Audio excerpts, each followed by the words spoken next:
Imagine a world where over 1,500 English words and phrases you use every day have their origins in sailing. Surprising, isn't it? But it's true. Our everyday language is full of nautical terms, a testament to the seafaring roots of English-speaking societies. From loose cannon to the cut of your jib, these expressions paint vivid pictures of life at sea. Let's embark on a journey, an exploration of language influenced by sails, ropes, and the endless sea. The term anchors aweigh, for instance, signals that a ship's anchor is clear of the water, indicating the vessel is ready to set sail. Over time, it's come to symbolize the start of any new journey in life. Another phrase, taken aback, now synonymous with surprise, came from the unpredictable world of sailing when the wind shifts and the sails are pushed back against the masts. In the doldrums is a phrase we use when feeling sluggish or downcast. Originating from calm regions of the Atlantic and Pacific Oceans, where sailing ships often found themselves becalmed and unable to progress. When you're learning the ropes, you're gaining a new understanding or mastering a new skill. A term that came from sailors having to learn the function of each rope on a ship. Ever heard of a clean bill of health? This term originated from the document given to a ship showing it was free from infection. The term by and large is used when referring to the general state of things and has its roots in nautical terminology referring to sailing techniques. A loose cannon refers to someone unpredictable and dangerous, a term which comes from the days when cannons on a ship's deck could break loose and cause havoc. Three sheets to the wind is a phrase used to describe someone who is drunk. In sailing terms, sheets are lines or ropes that control a ship's sails. If three sheets are loose, the ship would lurch about, much like a drunk person. We've also got cut and run, which means to leave quickly and originates from the act of cutting a ship's anchor rope in an emergency to make a swift departure. Batten down the hatches is another term from the world of sailing, meaning to prepare for trouble. It refers to the act of securing a ship's hatch covers before a storm. And then there's know the ropes, which means to understand the details, originating from a sailor's need to know the function of all the ropes on a ship. Ever been told to pipe down? This phrase, meaning to be quiet, comes from the pipe signal used on ships to signal the end of activities. Over a barrel is a phrase used when someone is in a helpless situation. It originates from the practice of placing a drowning sailor over a barrel to clear their lungs of water.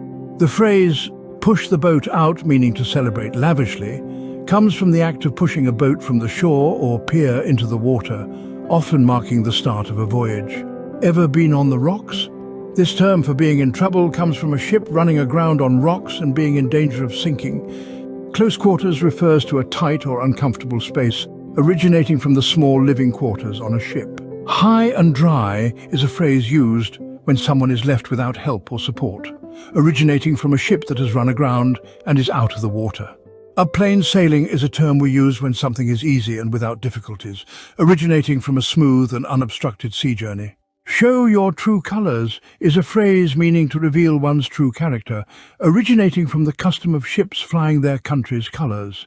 In the offing is a term used to mean something is likely to happen soon, originating from a navigational term referring to a distant part of the sea visible from the shore. And of course there's the cut of your jib, a phrase used to describe the way a person looks or behaves, originating from the cut or style of a ship's sails. We've taken quite the linguistic journey, haven't we? From the deck of a ship right into our everyday conversations, it's clear that sailing language has left an indelible mark on the English language. These phrases aren't just remnants of a bygone era. They're living, breathing parts of our language, shaping our dialogue in subtle yet profound ways.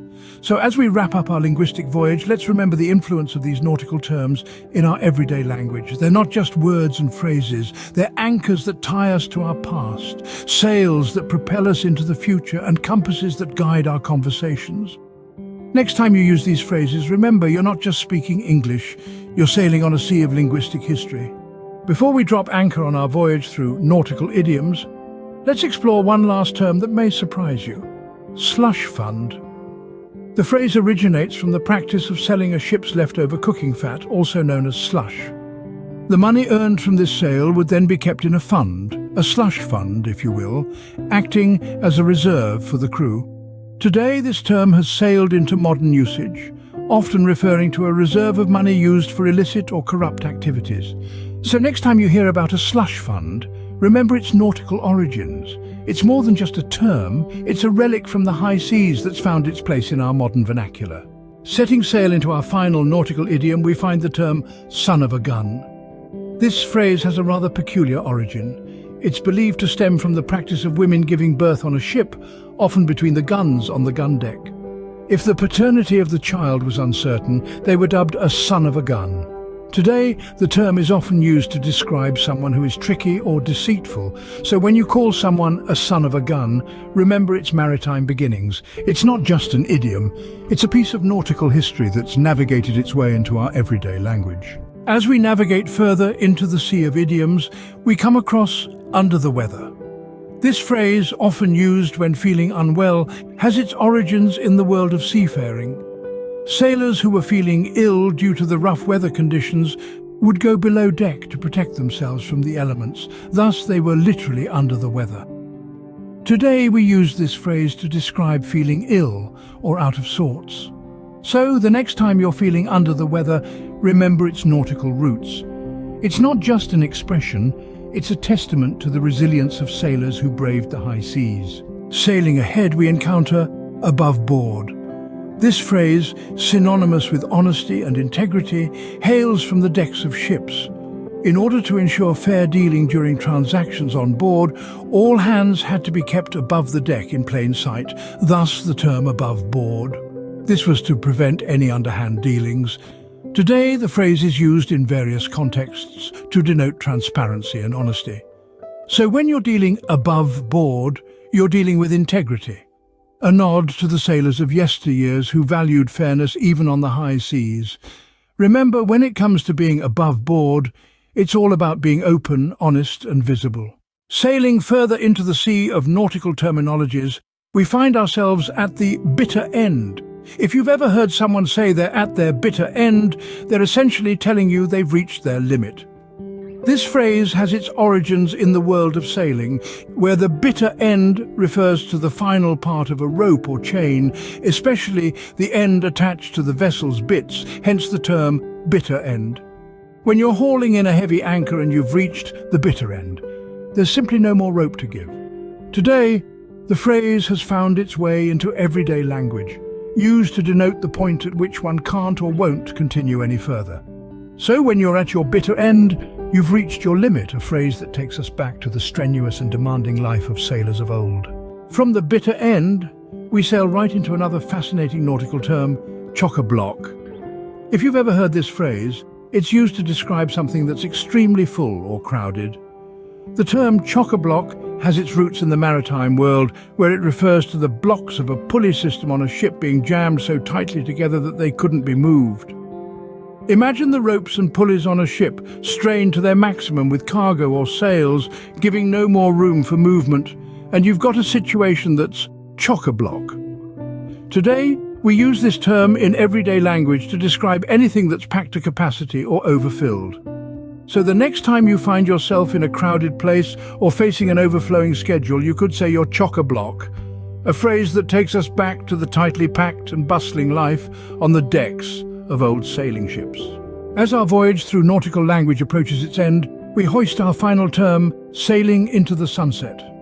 This romantic phrase, often used to describe a blissful ending or retirement, has its origin from the age-old practice of sailors navigating by celestial bodies.